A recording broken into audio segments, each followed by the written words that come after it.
Welcome back. Indian troops have martyred 2 more youths in occupied Kashmir. The occupation forces have martyred 16 youngsters in the occupied valley over the last 30 days.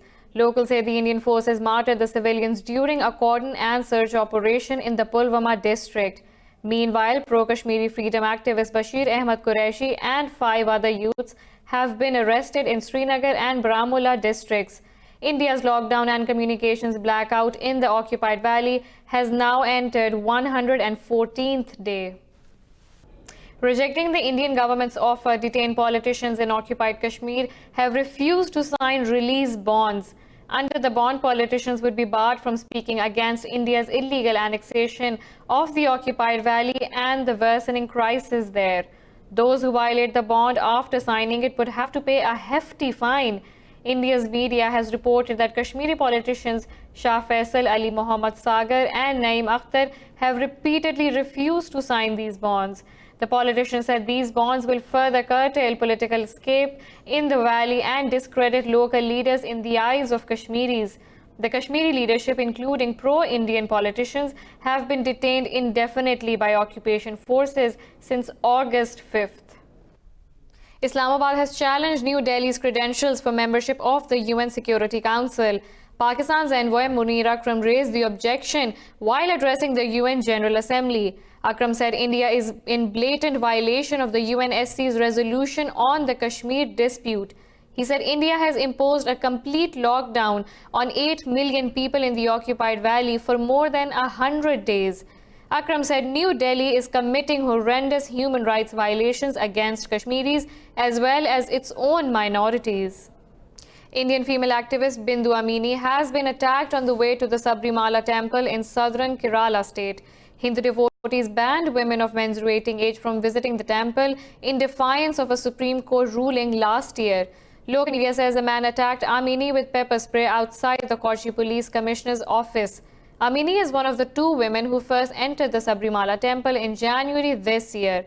Another female activist, Trupti Desai, was prevented by officials from entering the temple 10 days ago.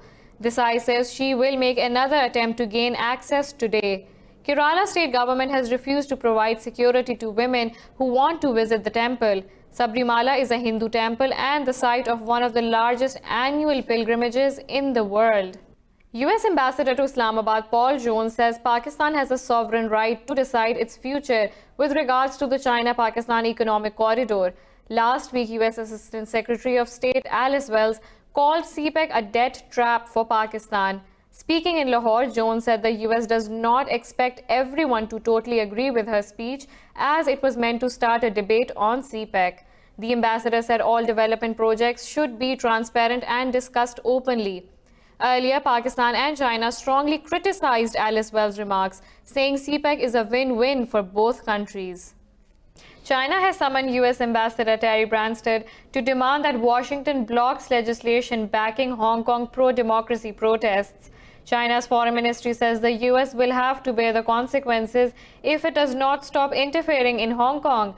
The ministry said a Senate bill passed last week interferes in China's internal affairs and supports violent criminal behavior by anti-China forces in Hong Kong. The bill, which is yet to be signed into law by President Donald Trump, threatens to revoke the territory's special economic status.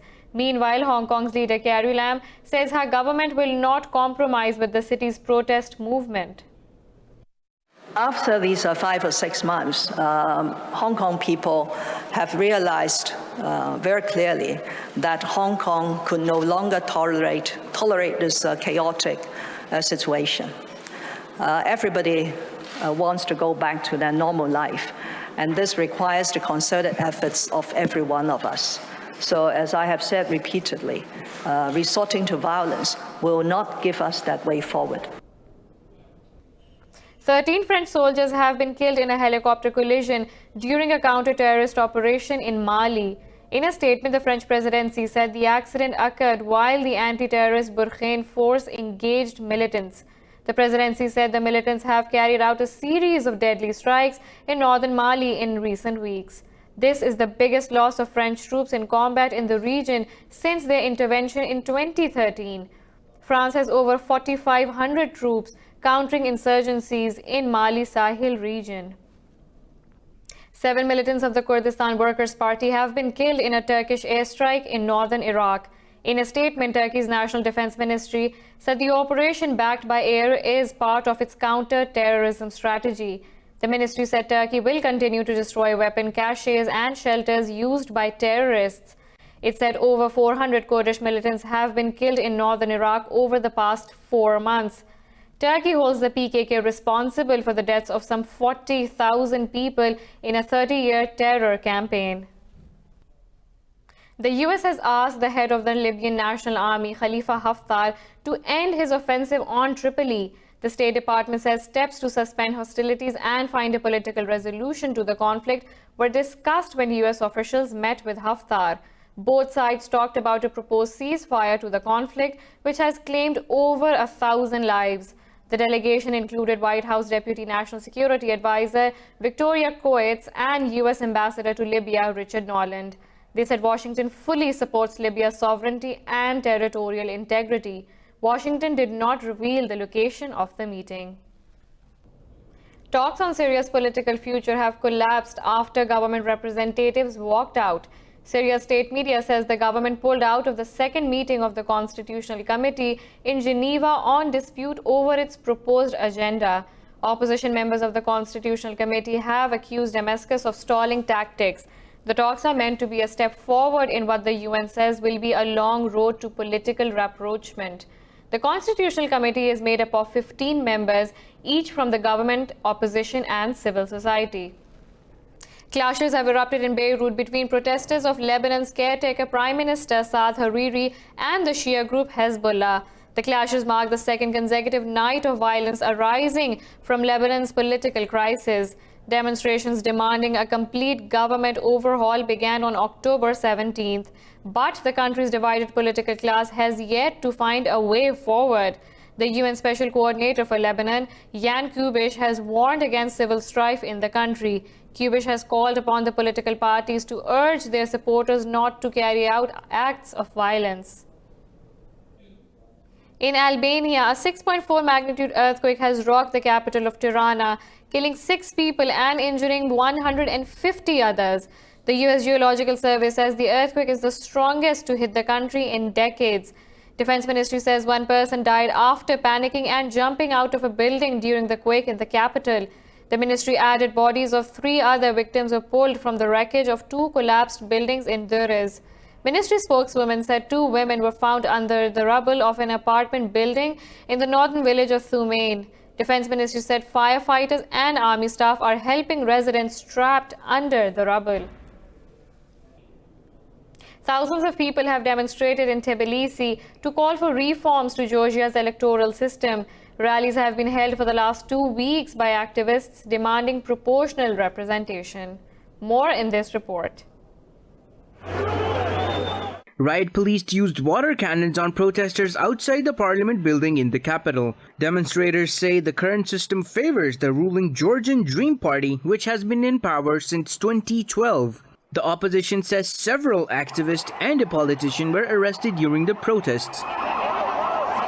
Once again, the police was given stupid, illegal, absurd orders to use force to remove peaceful protesters from the gate, from the sidewalks around the gate of the parliament.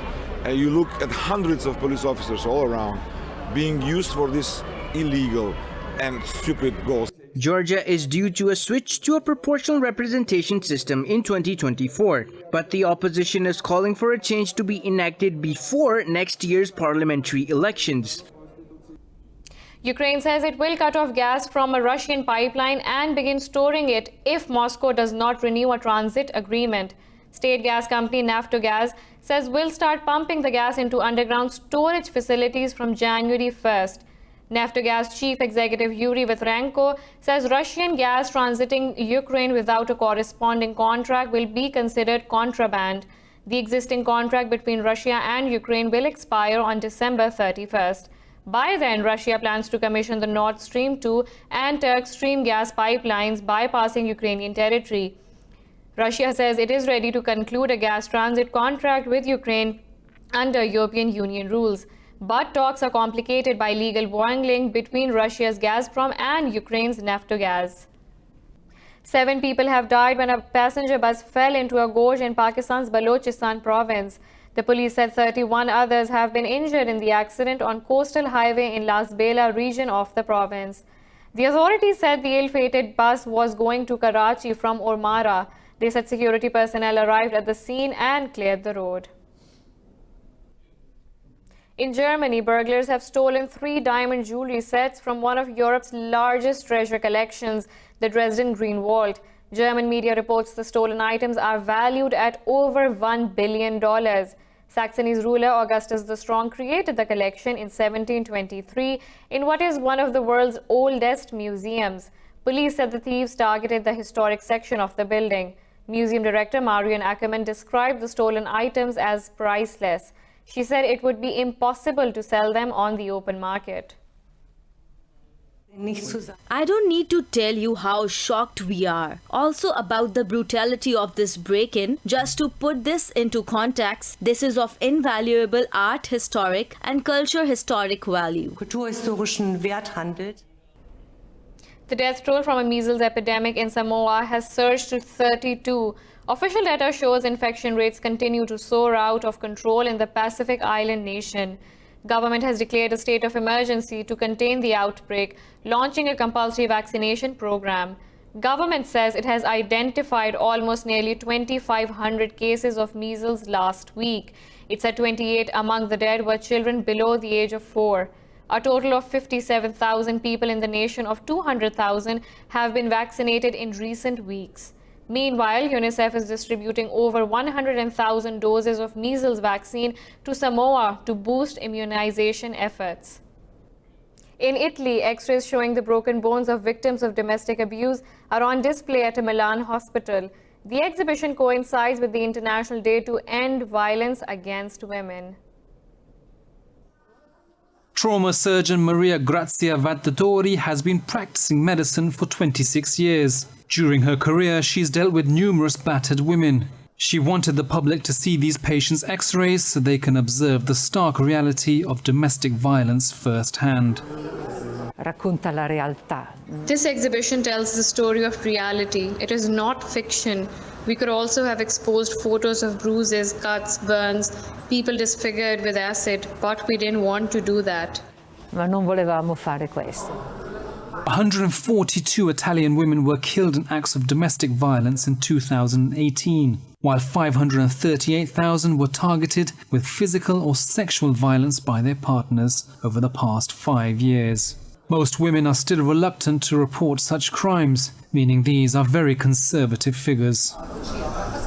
Dichiarando una dinamica. There were 142 women murdered last year in 2018 alone, so on average 1 woman every 3 days. This figure is always tragic. The number 3 often appears in the figures on violence. 1 in 3 women suffers violence. 1 woman dies from beatings every 3 days. Questo per esempio è un indice. Experts say violence against women in Italy transcends class, race or socio-economic background, making it a nationwide problem. And while awareness of the problem has increased in recent years, it continues to persist. And of course, this isn't a problem limited to this country. The UN estimates 87,000 women were killed around the world in 2017. Half of them were murdered at the hands of their spouse or a family member.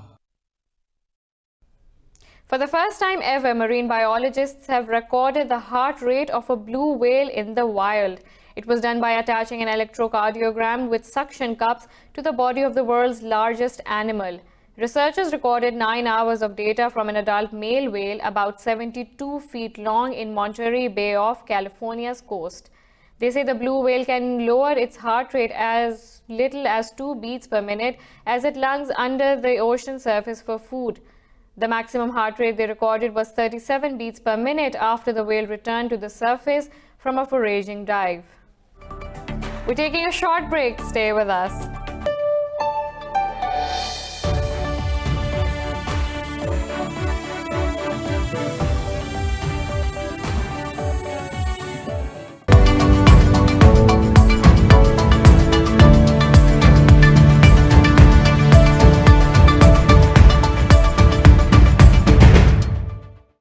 Top US and Chinese negotiators have held another round of talks by telephone on an initial deal to end their trade war.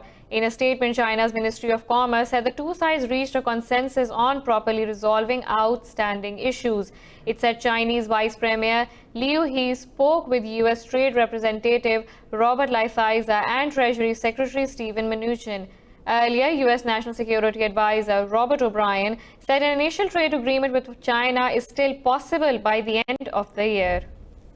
Shares in Chinese e-commerce giant Alibaba have soared almost 8% after raising nearly $11 billion in its Hong Kong offering. Alibaba had set the initial share offer price at 176 Hong Kong dollars. It has now jumped over 7.5% to nearly 190 Hong Kong dollars. China's onshore money managers are the biggest new investors in Alibaba's Hong Kong offering. Alibaba's chief financial officer, Maggie Wu, said about one-third of the tranche allocated to international buyers was taken up by first-time Chinese investors. She said the rest was absorbed by investors in the Asia-Pacific region and global funds. The value of the world's most popular cryptocurrency, Bitcoin, has fallen by 35% on fears of Chinese restrictions. Bitcoin is now trading at its lowest level since May. Industry site CoinDesk says the cryptocurrency has slid from over $10,000 last month to a little over $6,500 now. Bitcoin's rise in October came after China's President Xi Jinping praised blockchain in a speech and called for improvement in its development. But Beijing has cracked down on businesses involved in cryptocurrency operations. China's central bank has pledged to continue to target exchanges and asked investors to be wary of digital currencies. Bitcoin touched its all-time high of nearly $20,000 2 years ago. The International Monetary Fund has approved a 2-year lending arrangement for Mexico worth $61 billion. In a statement, the IMF's Deputy Managing Director, David Lipton, said the program will replace an existing credit line of $74 billion. Lipton said the Mexican government intends to treat the new arrangement as precautionary and may request further reductions as risks recede. He said the new arrangement would bolster market confidence in Mexico at a time of trade uncertainty. Lipton added a sharp pullback of capital from emerging markets and increased risk premiums pose external risks to the Mexican economy. Mexico originally signed for an $86 billion IMF program in 2017 before it was scaled back to $74 billion in 2018. Mexico is the second largest economy in Latin America. Stock markets across Europe are trading flat despite optimism after the latest round of trade talks between the US and China. Investors are treading cautiously amid uncertainty about negotiations between the world's two largest economies. London's FTSE 100 index is trading marginally higher ahead of Britain's general election on December 12th. Frankfurt's DAX index and the CAC 40 in Paris have slipped a fraction. In Asia, Tokyo's Nikkei 225 gained nearly 0.5% by the close of trading. The Hang Seng index closed a fraction lower, despite a sharp increase in Alibaba share prices after yesterday's initial public offering.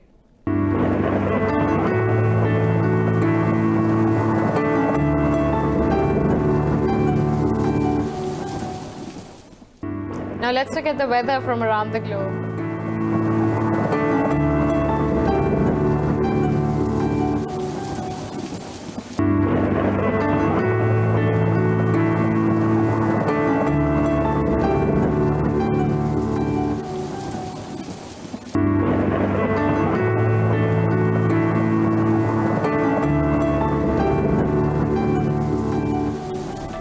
This is all for now. For the latest updates, you can follow us on social media at indus.news.